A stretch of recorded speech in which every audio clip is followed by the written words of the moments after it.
There we are. Good morning, or good afternoon, or good evening. I don't know what time of day it is where you are at. At the moment, it is morning here in the Pacific Northwest, on unceded territory that I am in, which we currently call Portland, Oregon. I am joined on Zoom by a bunch of friends. They're still joining in, but here, let me get to that window. Everyone, give a wave. Say hi.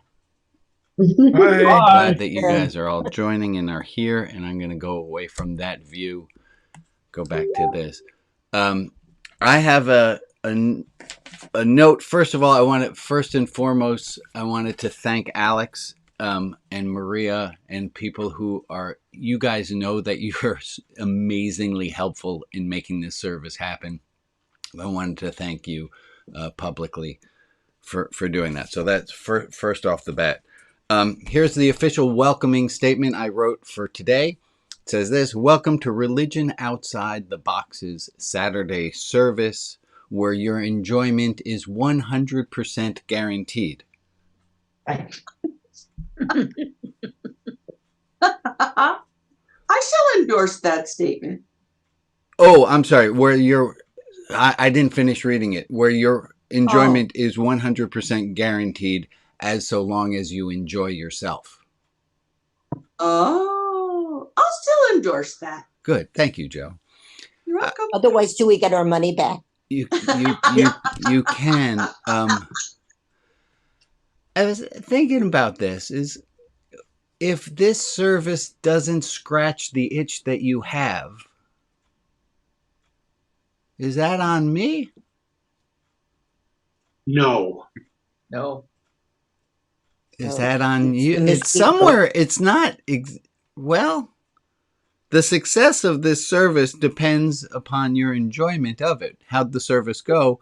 I don't know how the service went well for me. Doesn't mean it went well for you, or vice versa. This is. Oh, I also have a little note here. You are under no obligation to attend. I hope everyone is here by their own free will.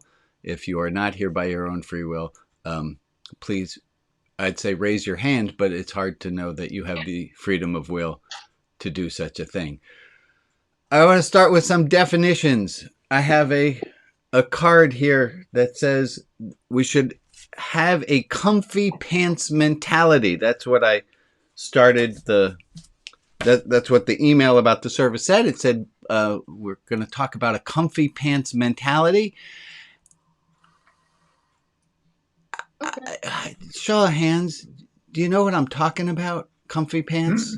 Is comfy pants? Show me your hand on the other side if the phrase comfy pants is not that's not in your vocabulary.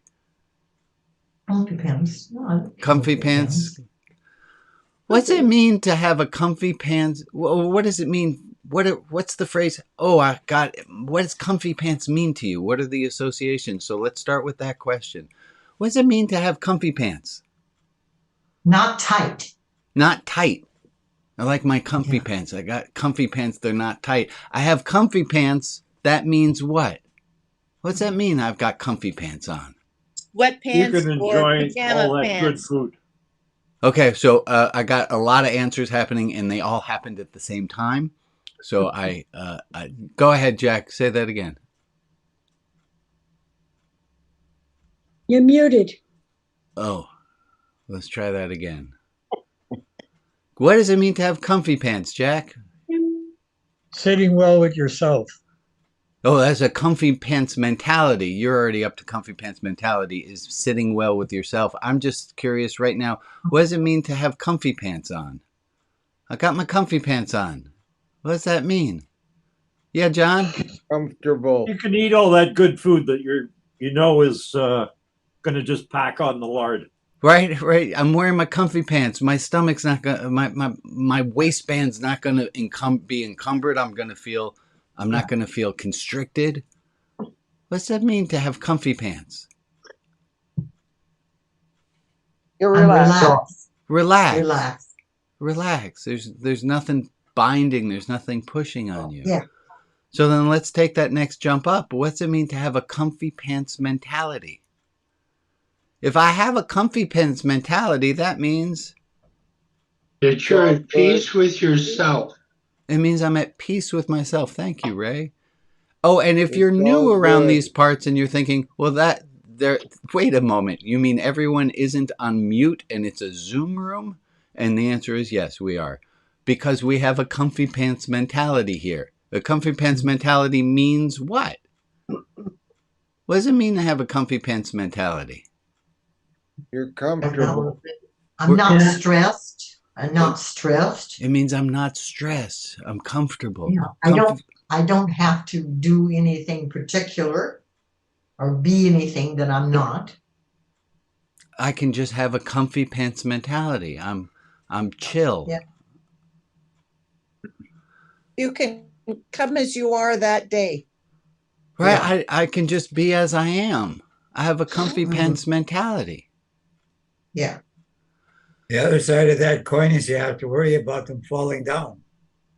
Oh, that's going to be a whole nother service. Who's in charge of your, who picked out your pants today? Show of hands if it was somebody else. Depends how you're breathing. Are you panting? Oh, Rob.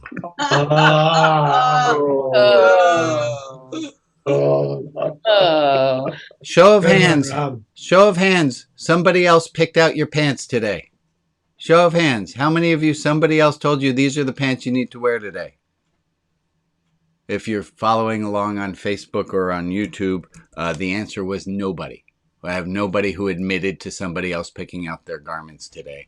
Well, unless you count the you of yesterday as being a different person than the you of today. Right? Neither Oh, wow. that. I picked out my pants yesterday. Or Okay. this morning. Annie says something very similar, Alex. When I go to wake her up in the morning before school, she says, the night before, she says, get me up at 7:30. I go to wake her up at 7:30. She says, I didn't want to get up at 7:30. That was Annie of yesterday. Annie of yesterday is not right. I want to sleep in today.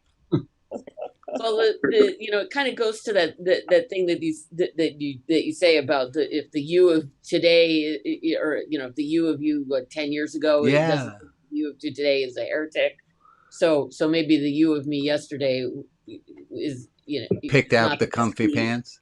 Yeah, picked out the pants and So let me jump us to the next part. Everybody who's here picked out their pants themselves. Right. Yes. How many of you, and this is where it's going to jump a little bit harder. How many of us picked out our comfy pants mentality? Did we pick out the mentality that we have today? Did we pick it out? And how did we think come so. to it? I'm not sure what my choices were. Well, sometimes we say we woke up on the wrong side of the bed. You got up on the wrong side of the bed. I don't really know literally what that phrase means, but I know what it's meant to mean, which is that you woke up and everything's not comfy pants mentality today. And my question If that happened is, with me, I'd have been pushing Rita out of the bed. right, I'm Not going to me. try to get us away from the literal and going a little bit on who Okay. picks out our mentality? You may not know what your mentality is if you don't have any pants on yet. Okay, let's leave the pants for a moment. Carol, you had your mouth as though you were about to say something. No, John, you had your hand. Go ahead. Well, I'm sorry. Mine was about the pants. We're on Zoom. Look at what we're looking at. Who knows if any of us have pants on at all? Exactly. Well said. I'm wearing pants. Okay. I am trying to keep a comfy pants mentality on right now. Are you having trouble? Out of your control. And I'm having trouble keeping a comfy pants mentality on because things aren't going the way that I thought they should go. What's new? when things don't Very go the interesting way, to come in. It's very interesting to come in on this conversation when I wasn't there at the beginning. yeah. And So it's so good to be back. glad to see you, Joy.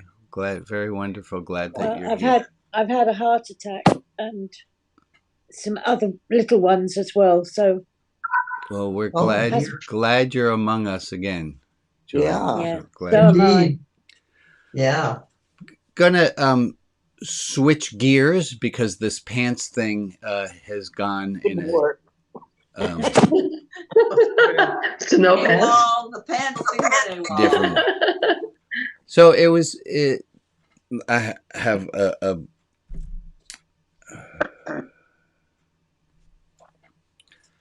I'm curious if every time I have seen a Superman cartoon or a Superman movie or any action, any hero, any superhero, I've noticed that the superhero never, with the possible exception of the movie Hancock, which starred Will Smith as a very disgruntled superhero, but for the most part, superheroes never, after they've rescued the person from the burning building, after they've kept the trains from colliding, and let's think deeply and with great compassion that there was no superhero in those two trains that crashed in India, killing hundreds and injuring thousands.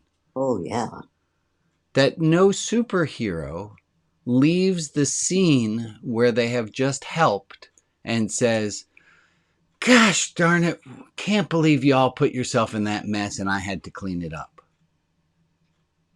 I never see a superhero disgusted, in a huff, annoyed that they had to help. I never saw a superhero disgruntled that the person they were helping got in that situation. On the other hand, I have heard myself, after helping a member of my family, leave going, what's wrong? What? I might not have said aloud, what's wrong with you? How could you have lost the Dropbox folder again? Or whatever the situation is. And then I will leave in a huff. Maybe that's why they're called superheroes. Maybe they're superheroes because they don't get Annoyed. They don't get annoyed. Emily, I asked you, so I'm calling on Emily here, but this was prearranged a little bit so that I don't like putting people on the spot. But Emily, we talked a little bit, and could you share a moment about your superhero journey there? Wayne has, my husband has dementia, and he's on the last phase of dementia where I can't let him get out of bed. So I have to do everything. And it's very hard sometimes physically when I'm trying to help him up or shower him.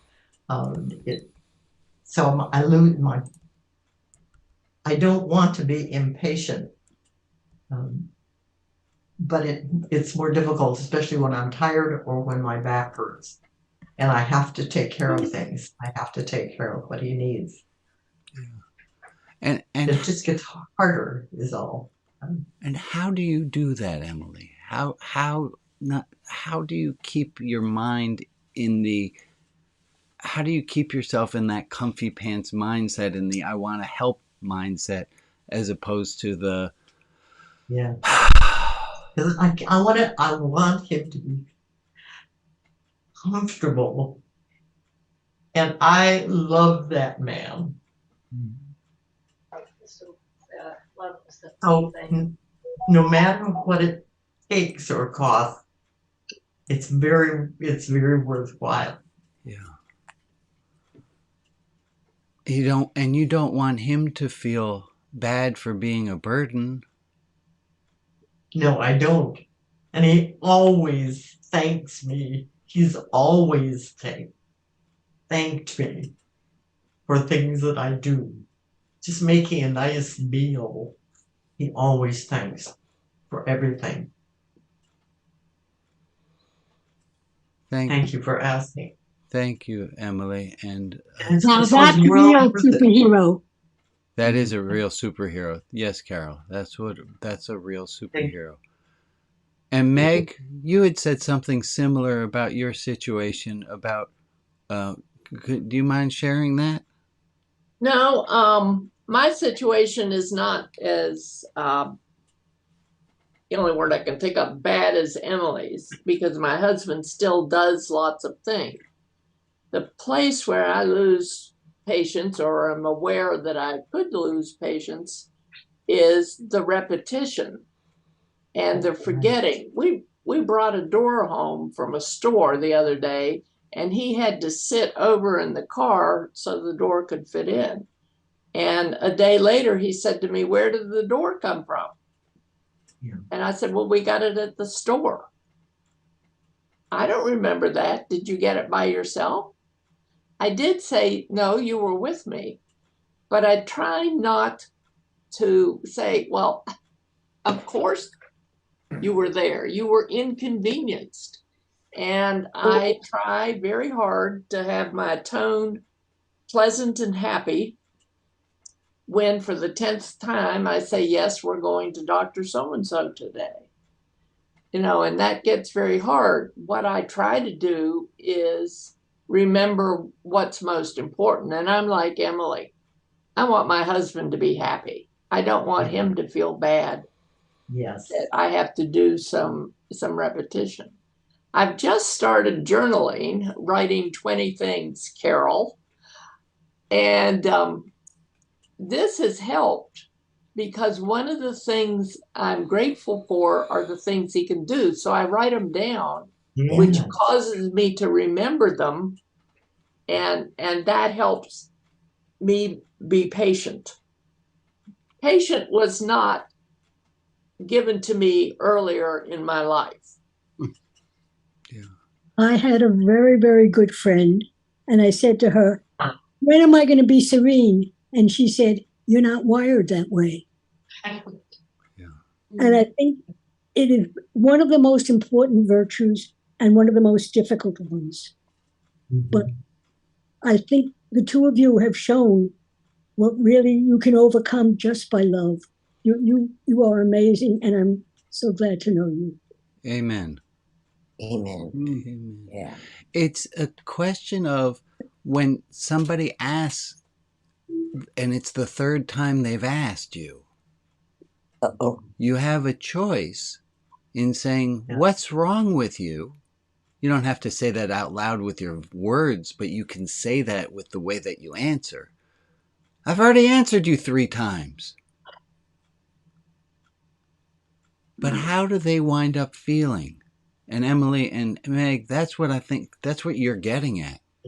Is you're prioritizing them not feeling shame. Mm-hmm. Yeah. And that's a beautiful because when he does something that isn't helpful, he'll say, "I don't want to do something stupid." And I say, "You're not doing anything stupid." I think women have a tremendous advantage because you did this all before when you had a child. Mm-hmm. And you knew that you had to encourage the child. And no matter how many times they walked and stumbled, you picked them up and said, "You can do it. I know you can do it." Yeah. And so you've had a preview. You didn't expect it would come again, but this is one of the gifts of getting old. Yeah. Ray, do you have are you able to share a little bit on the same vein? Yes. Patty does not have dementia, but she has an extreme case of anxiety. She was afraid of many things, and she has forgotten how to do things. And she doesn't admit she just forgotten. And I think part of that's because she's doesn't want to do something wrong. She's a very, very bright woman. She spent over 40 years as a nurse, the last 10 of it as a hospice nurse. So I have learned, and it has been a trial, and it's been a learning process. There we go. Okay. That when she asked me things for the third or fourth time, simply because she doesn't remember, and I do things for her. I do all the cooking, I do all the cleaning, I do all the shopping. And I will make special things for her that she particularly likes. And I do that out of love. I don't want her to feel bad. I don't want her to feel like less than the person or less than what she is. Mm-hmm. And I don't, and all equally, I don't want to feel less than what I am. Right. It's difficult sometimes, but equally, I want to be able to say, without patting myself on the back, I do the best I can do to help her in this situation. And sometimes I can't do anything in a situation that's causing her anxiety. And I've learned to understand that I can't do that. But I'm like the ladies. I do it out of love, right? Love and compassion. Thank you, Ray. I think this is for all of us, right? And there's a phrase, all the more so. And if Ray and Meg and Emily can do it in these really difficult situations, all the more so, I should be able to do this with the people I love in my life. Don't should on yourself. No. Right. No. Go ahead. And remember that there may be a point when you're there, and you're not perfect. None of us is perfect. So, right. If you do something that you wish you hadn't done, say, damn, I wish I hadn't done that, or whatever. But leave it at that. So Meg is absolutely right. Thou shalt not should on thyself. I think if we change should to want, you got it. Say the whole phrase out then, Emily. I said, if we change the word should to want, in other words. How would that go? In other words, instead of saying, I should be like Emily, I want to be like Emily. Yeah. Yeah. I like that. I want to be more patient. I want to be more kind. I want to be the type of person. There's something my dear friend Afia did. I wind up doing this inside my own head. And I think to myself, Brian, and Afia caught me doing this once. We were just chatting and I said, oh gosh, what is wrong with me anyhow? Why did I do that? And I said it lightly and jokingly, but I still said, what's wrong with me? I was condemning myself. And Afia said to me, hey, maybe you might want to try to change your language and instead say, friend, I think you might have made a mistake. Say, friend, as opposed to the voice that was in my head that was castigating myself so harsh. Right. I'm going to add let me take just a moment. There's a phrase, and I don't know that everyone knows this one, HALT. That these things are all harder to do when we are H or A or L or T. And HALT, if you don't know, stands for hungry, angry, lonely, and tired. And And it's much harder to be compassionate to someone else or even to ourselves when we are hungry, angry, lonely, and tired. And being able to provide ourselves self-care, feed ourselves when we're hungry, be with ourselves compassionately when we're angry, to phone a friend when we're lonely, or go on social media and actually use it for engaging with people, or tired, is harder. Okay.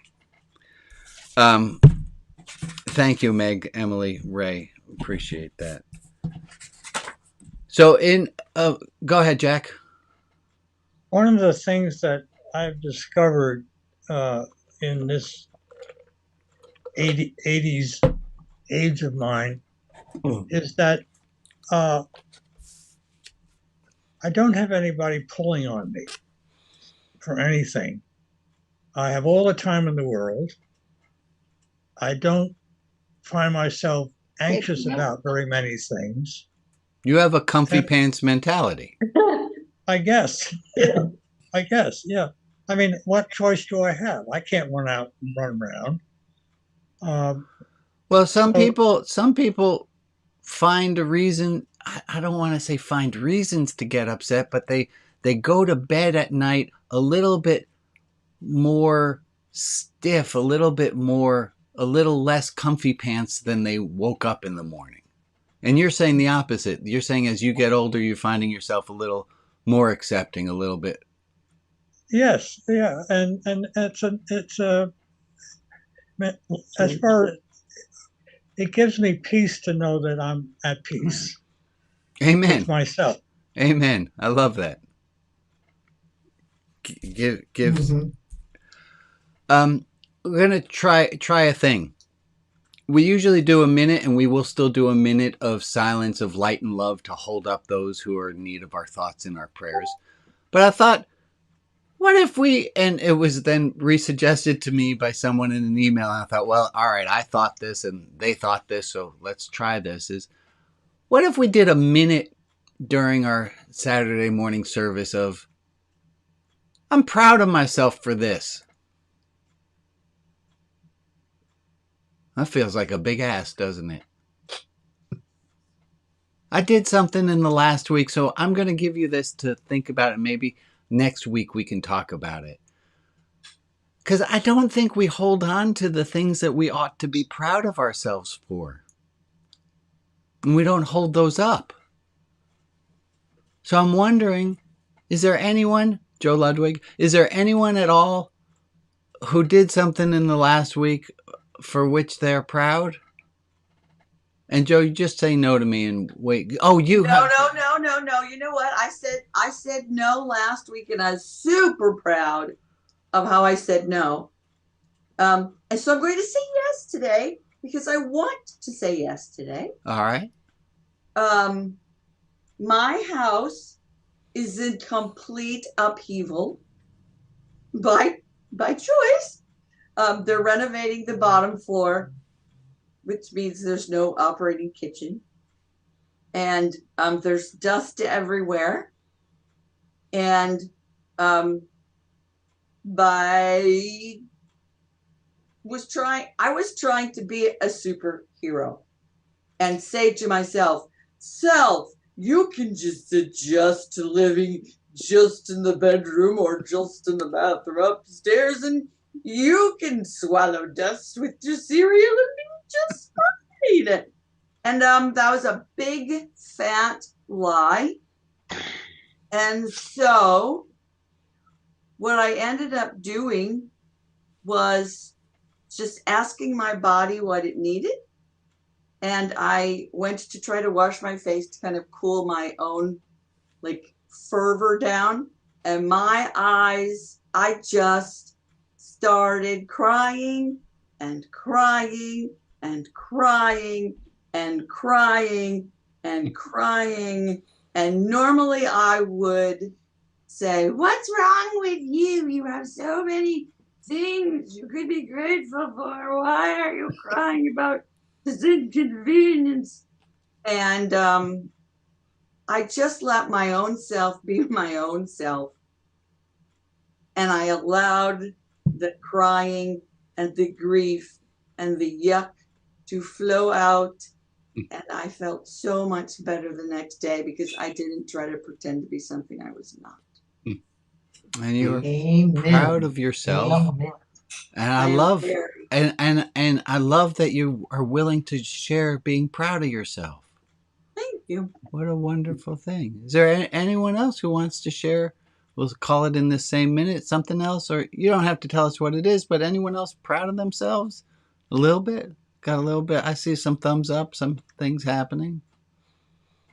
Yeah, wonderful. Yep. Let's be proud of ourselves. Let's encourage ourselves as opposed to being the superhero who says to ourselves, how'd you get yourself in this mess again? I've never said that. You never said that to yourself? How'd you get yourself in this mess? I've said that to Oh, myself. no. Oh, I can't think of it. I mean, they're all new messes, for one thing.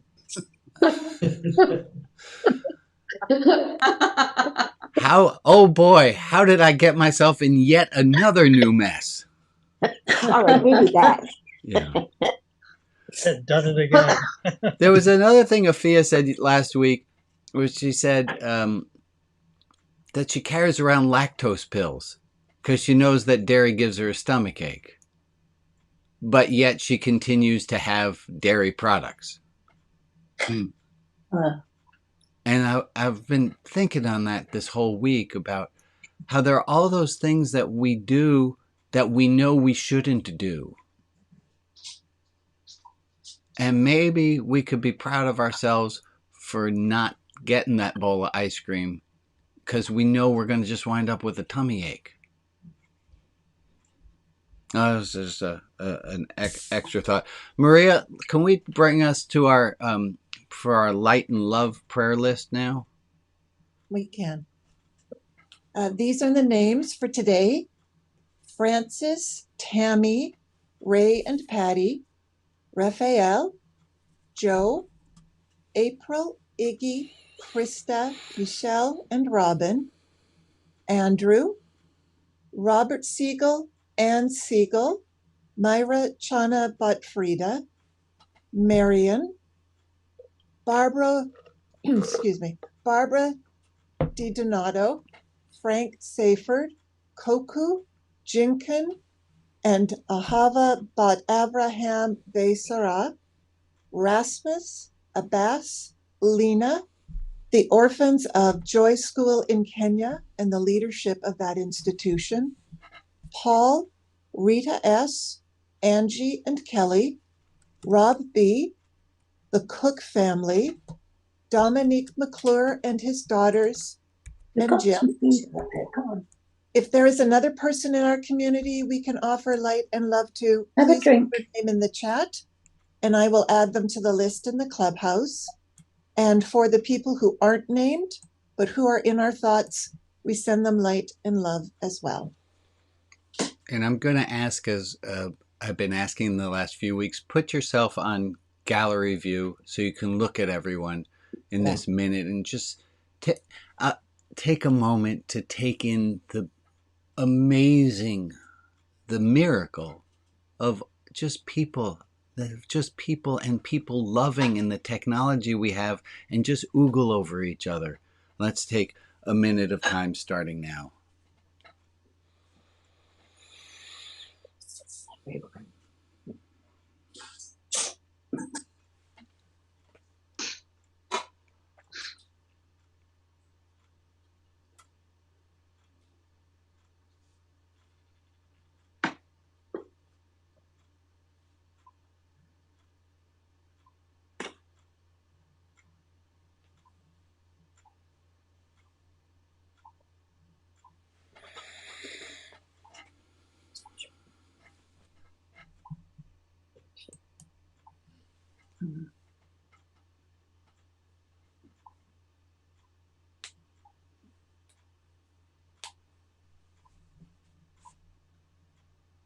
Yes.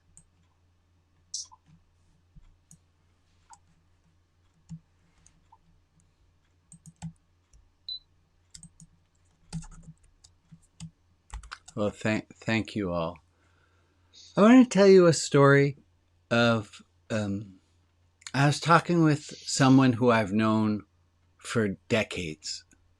We're chatting on the phone, and they're telling me a story about their child and their child's school. And something went horribly wrong with the school, and the bullying, and it was a mess. Just one of these messes, just awful.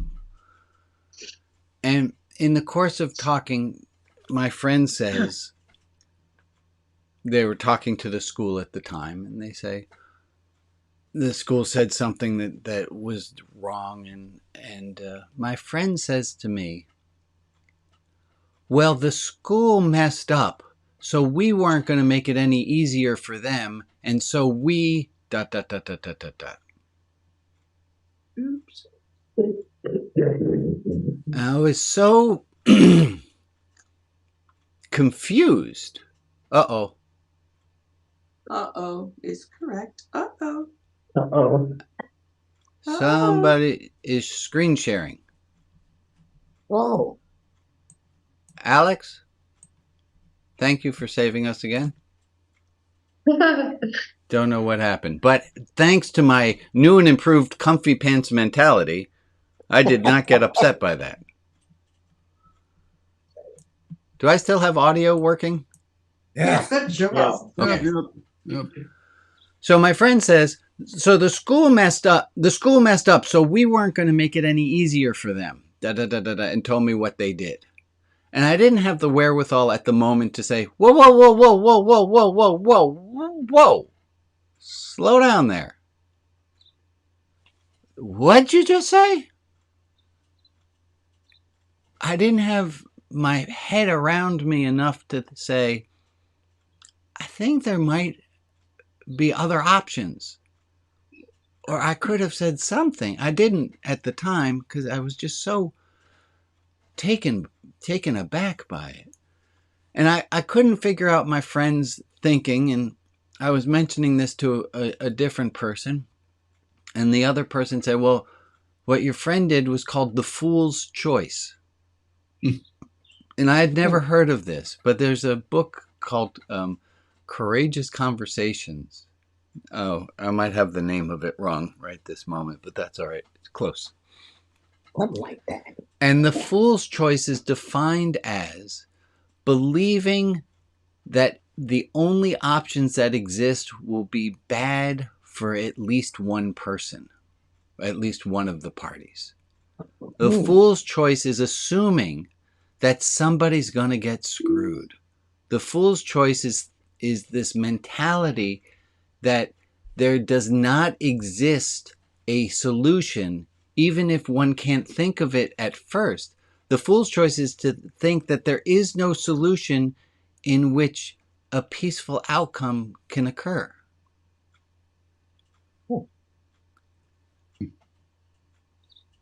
We all do this from time to time. We all from time to time think, well, there's no good way out. There's no solution. There's nothing that can be done without without it being worse. And I'd like to offer, maybe not.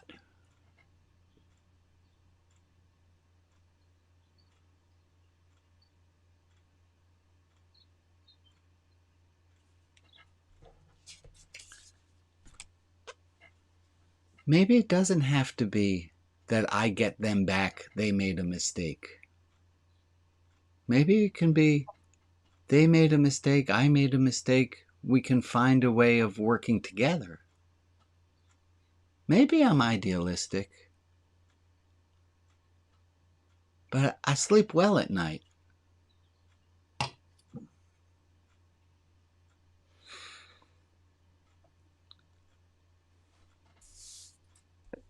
Well, the ideal is something we all strive for.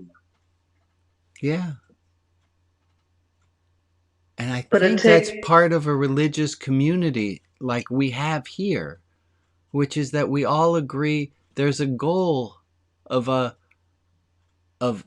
ideals that we'd like to live towards, and that we're willing to do it together and say, let's live a better, let's be less hateful at the end of the day than we started the day. Go ahead, Carol.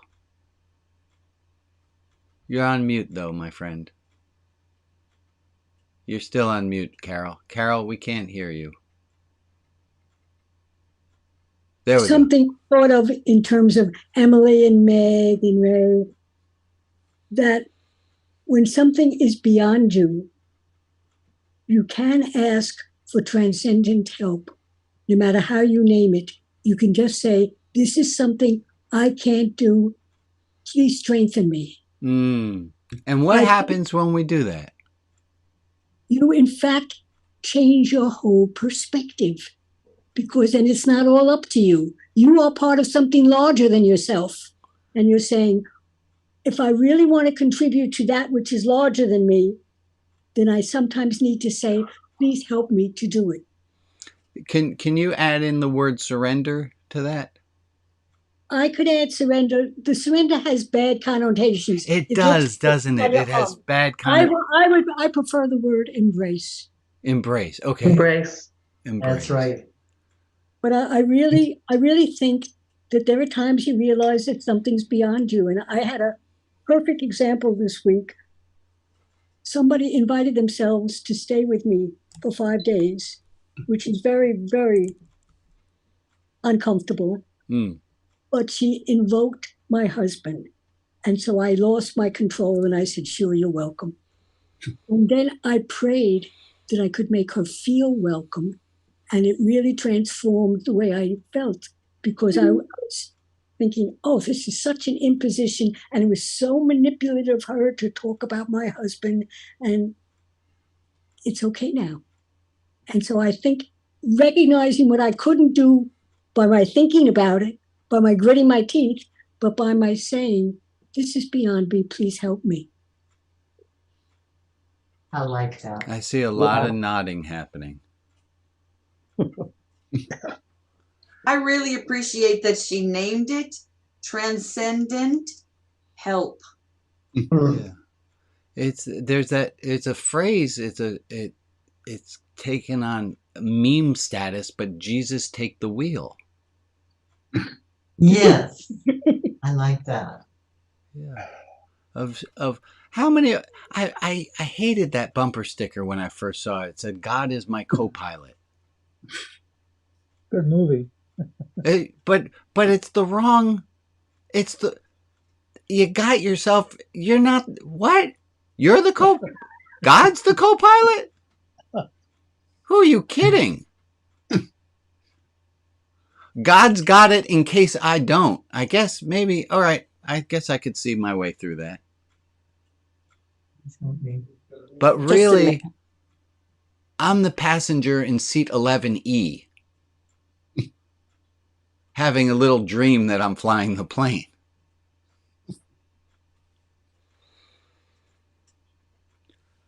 I want to circle back. We're talking about a lot of things. There's something that happened last week that I needed to talk about, and it goes under the category of all the more so. And it stars my friend Joe. There's Joe. Hi, Joe. Last week, I asked Joe a question. I said, Joe, do you mind participating in something? And you can say no if you want. And Joe said, no. Came as quite a surprise to me. It came as a surprise to me too. And it came as quite a surprise to Joe too. And I want in bold, I want us to see this phrase all the more so. In this situation, in this service, where Joe and I'm pretty sure if you've been here more than once, you know Joe and I are buddies. If in this case, me, little old me, asked Joe and said, you can say no if you'd like. And Joe said no. And then afterwards, Joe said that they had it was really hard. It was really hard to say no. This was hard to say no to this face in the easiest of circumstances, in something that didn't really count, where the person asking even said you can say no. And if it was hard for Joe in this circumstance to have a boundary, all the more so when it's not this face, all the more so when the stakes are high, all the more so all the other things. It's really hard to say no. For God's sakes, the venerable Carol Ox wasn't able to say no to a 5-night request. Worked out all right. But it's hard. Not over yet. Say it again, Carol. It's not over yet. But I want us all to hear how hard it is to say no. There you go. Yeah. It's really hard to set a boundary.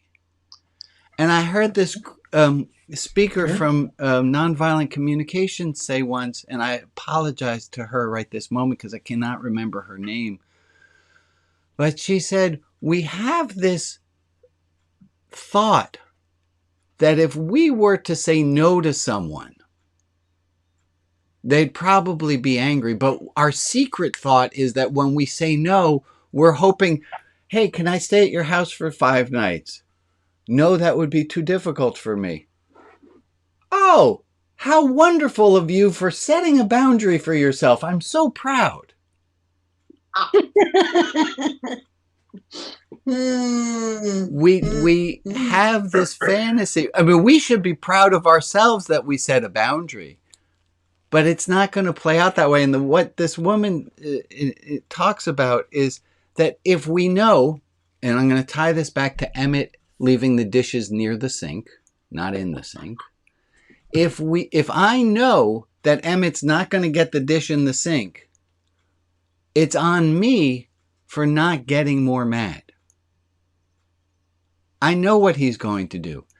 She says, if you know when you set a boundary with someone, they are going to be mad, you should be prepared for that. You should be prepared for them being angry and annoyed at you. You should be ready with, can I stay at your house for 5 nights? No, that would be too much of an imposition. Your husband would have done it. You are not being a good person. I understand where you're coming from. I can see that you're hurt, but I need to take care of myself. That we should pre-plan. We know when we set a boundary, the other person is going to feel like we are denying them. And we know how it feels to feel rejected. So just the same way that when you play chess well, you are able to see a few moves in advance. We should set ourselves up for success, that when we set a boundary, that we should be able to see a few moves in advance, and we should be able to make space, and we should be able to have, I think I'm on the verge of rambling here, so I'm going to pull myself back. Boundary setting is hard. Boundary setting is hard. And next week, when we have the minute of I'm proud of myself, that's a chance for you to show off your mad skills that you did in the last week, where you were proud of yourself because you set a boundary and you held to it. And even if it didn't feel good. I don't want to call it homework. I'll just leave it at that. Okay.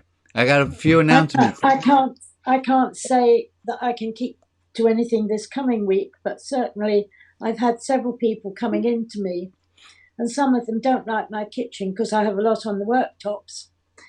But I have the things where I can reach them. If it works for you, Joy. Yeah, exactly. Good. And I have a boundary on how to talk to them about this, and it's working. I'm not getting the same questions. Why haven't you put this away? Why don't you put this up there? Why don't you put that down there?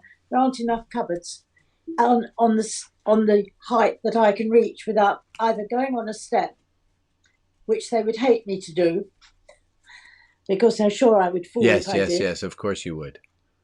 So, and sometimes low down is difficult to bend to, so I keep things as much as possible on the bottom or on the worktops.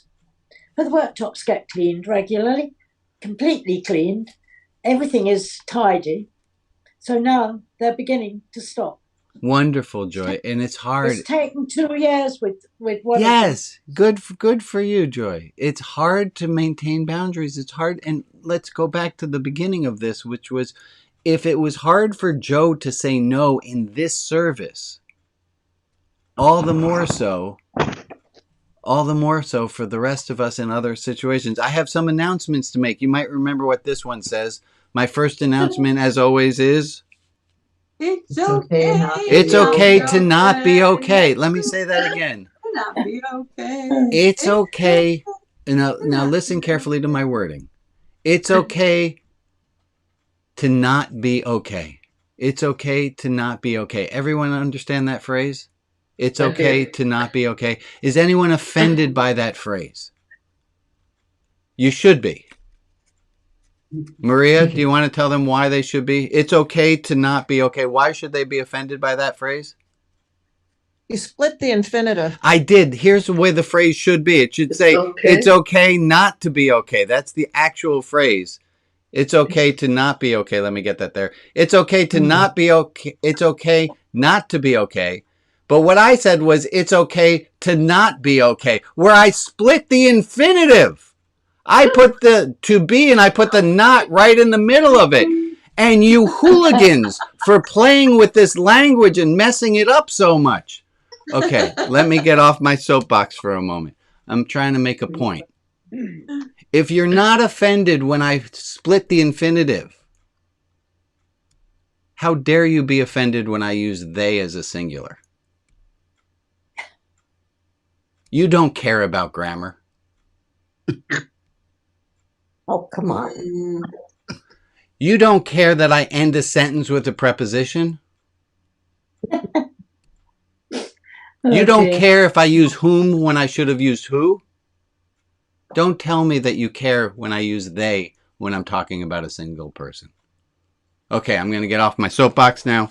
Let me get back to my announcements. I thought that was kind of clever. Thank you very much.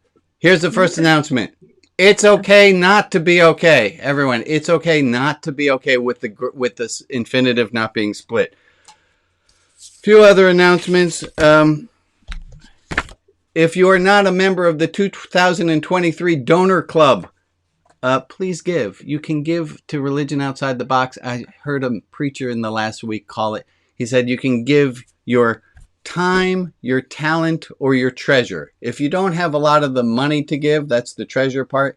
You can. I got helps that I can give that I need help with. You can give your time. You can give your talents. Please help Religion Outside the Box. Tell people about this service. Tell people about what we're doing here. That would be of help. We have other groups that are happening. You can find out more about our 12-step for everyone group, the Shekinah group, the Stone Soup Playhouse, and you can also go to the Clubhouse. I'm going to put it in the chat. The Clubhouse is moving. Uh-oh. There it is. And if you go to the secret address that I'm putting in the chat right now, there it is. If you are getting this later off of YouTube or you're watching on Facebook, you don't see the secret way to get into the Clubhouse. And doesn't that make you want to join even more so? So you can log in there and try out. And let me give oodles of thanks to Anne for all the time and, oh my God, the headaches of setting up this new Clubhouse. So thank you. And I have some wonderful, I have great news. On Thursday, I met with my editor. And the book is coming along so well. It is so good. It still needs work. I need to. If you've not written a book, I don't know that you've ever considered how hard it is to get the table of contents just right. It's a lot of work. So table of contents needs to get done. I need to get permission from the Maya Angelou Society to use one of her poems, to use a line of her poem.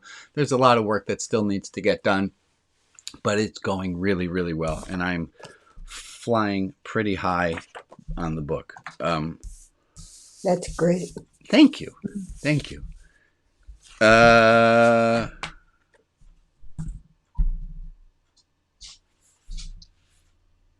mentioned last week something about unsolicited advice, and I wanted to go back to that for a moment.